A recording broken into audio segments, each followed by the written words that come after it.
ಇಂದಿನ ಬೆಂಗಳೂರು ಮಾರ್ಕೆಟ್ ಈರುಳ್ಳಿ ಬೆಲೆ ನೋಡೋಣ ಬನ್ನಿ.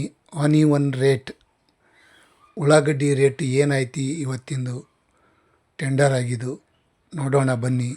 ಯಾರೆಲ್ಲ ನನ್ನ ಚಾನಲ್ಗೆ ಹೊಸಬರಿದ್ದರೆ ಸಬ್ಸ್ಕ್ರೈಬರ್ ಆಗಿ ಬೆಲ್ ಬಟನ್ ಆಲ್ ಸೆಲೆಕ್ಟ್ ಮಾಡಿದ್ದರೆ ಮಾತ್ರ ತಮಗೆ ಇಡುವೆ ದಿನನಿತ್ಯ ಶೇರ್ ಆಗೋದು. ಇಡುವೆ ಪೂರ್ತಿ ನೋಡಿ. ಫಸ್ಟ್ ಕ್ವಾಲಿಟಿ ನೋಡೋದಾದರೆ 19 ರೂಪಾಯಿ ಕೆ ಜಿ, 1900 ರೂಪಾಯಿ ಒಂದು ಕ್ವಿಂಟಲು, ಒಳ್ಳೆ ಚೆನ್ನಾಗಿ ದಪ್ಪು ಡ್ರೈ.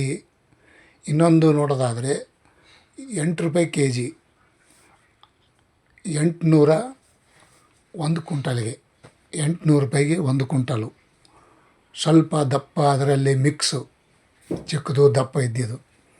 ಇನ್ನೊಂದು ಕ್ವಾಲಿಟಿ ನೋಡೋದಾದರೆ 10 ರೂಪಾಯಿ ಕೆ ಜಿ, ಅದರಲ್ಲಿ 1000 ರೂಪಾಯಿಗೆ ಒಂದು ಕ್ವಿಂಟಲು ಆಗ್ತದೆ.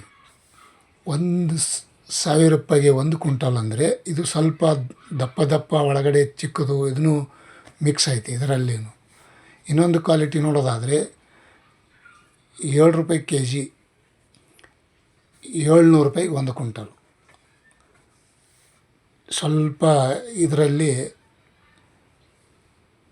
ಡಬಲ್ ಕ್ವಾಲಿಟಿ ಇದ್ದಿದ್ದು, ಚಿಕ್ಕದು ಮಿಕ್ಸು. ಇನ್ನೊಂದು ಕ್ವಾಲಿಟಿ ನೋಡೋದಾದರೆ ಫಸ್ಟ್ ಕ್ಲಾಸ್ ಡ್ರೈ ದಪ್ಪ ಇದ್ದಿದ್ದು ಕ್ವಾಲಿಟಿ ನೋಡೋದಾದರೆ 17 ರೂಪಾಯಿ ಕೆ ಜಿ, 1700 ರೂಪಾಯಿಗೆ ಒಂದು ಕ್ವಿಂಟಲು. ಇಂದಿನ ಈರುಳ್ಳಿ ಮಾರ್ಕೆಟ್ ನೋಡೋದಾದರೆ ಒಳ್ಳೆ ಚೆನ್ನಾಗಿ ಐತೆ. ಇದೊಂದು ಸ್ವಲ್ಪ ಚಿಕ್ಕದು ಸ್ಮಾಲು, 6 ರೂಪಾಯಿ ಕೆ ಜಿ ಇದ್ದಿದ್ದು 600 ರೂಪಾಯಿಗೆ ಒಂದು ಕ್ವಿಂಟಲು. ಅದೇ ರೀತಿ ಇನ್ನೊಂದು ಕ್ವಾಲಿಟಿ ನೋಡೋದಾದರೆ 12 ರೂಪಾಯಿ ಕಿಲೋ ಕೆ ಜಿ ನೋಡೋದಾದರೆ 1200 ರೂಪಾಯಿ ಒಂದು ಕ್ವಿಂಟಲು. ಚೆನ್ನಾಗಿ ಇಂದಿನ ಈರುಳ್ಳಿ ಮಾರ್ಕೆಟ್ ಒಳ್ಳೆ ಚೆನ್ನಾಗಿ ಆಯ್ತು ಅಂತ ತಿಳಿಬೋದು. ಇನ್ನೊಂದು ಕ್ವಾಲಿಟಿ ನೋಡೋದಾದರೆ 7 ರೂಪಾಯಿ ಕೆ ಜಿ, 700 ರೂಪಾಯಿಗೆ ಒಂದು ಕ್ವಿಂಟಲು. ಅದರಲ್ಲಿ ಸ್ವಲ್ಪ ಚಿಕ್ಕದು ಡ್ರೈ ಈರುಳ್ಳಿ. ನಿನ್ನೆ ಮೊನ್ನೆಗಿಂತ ಇವತ್ತು ಸ್ವಲ್ಪ ರೇಟ ಚೇತರಿಸಿಕೊಂಡಿದೆ. ಒಳ್ಳೆಯ ರೇಟ ಅದ ಅಂತ ನಾವು ಹೇಳಬಹುದು. ಮಹಾರಾಷ್ಟ್ರದಲ್ಲಿ ನೋಡೋಣ ಬನ್ನಿ. ಸ್ವಲ್ಪ ಪುಣೆ ಮಾರ್ಕೆಟದಲ್ಲಿ 800 ರೂಪಾಯಿಗೆ ಒಂದು ಕ್ವಿಂಟಲು. ಗರಿಷ್ಠ ಕನಿಷ್ಠ ನೋಡೋದಾದರೆ 1900 ರೂಪಾಯಿ. ಮಧ್ಯಮ ಬೆಲೆ ನೋಡೋದಾದರೆ 800 ರೂಪಾಯಿ.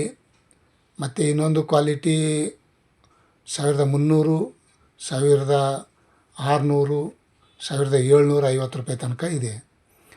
ಸೋಲಾಪುರದಲ್ಲಿ ನೋಡೋಣ ಬನ್ನಿ. ಮಧ್ಯಮ ಗರಿಷ್ಠ ಕನಿಷ್ಠ ನೋಡೋದಾದರೆ 600 ರೂಪಾಯಿ ಒಂದು ಕ್ವಿಂಟಲು, 1850 ರೂಪಾಯಿಗೆ ಒಂದು ಕ್ವಿಂಟಲು. ಮಧ್ಯಮ ನೋಡೋದಾದರೆ 1000 ರೂಪಾಯಿಗೆ ಒಂದು ಕ್ವಿಂಟಲು. ಇನ್ನೊಂದು ನೋಡೋದಾದರೆ 1350, 1650 ರೂಪಾಯಿ ತನಕ ಇದೆ. ಥ್ಯಾಂಕ್ ಯು, ಬಾಯ್. ನಾಳೆ ಸಿಗೋಣ.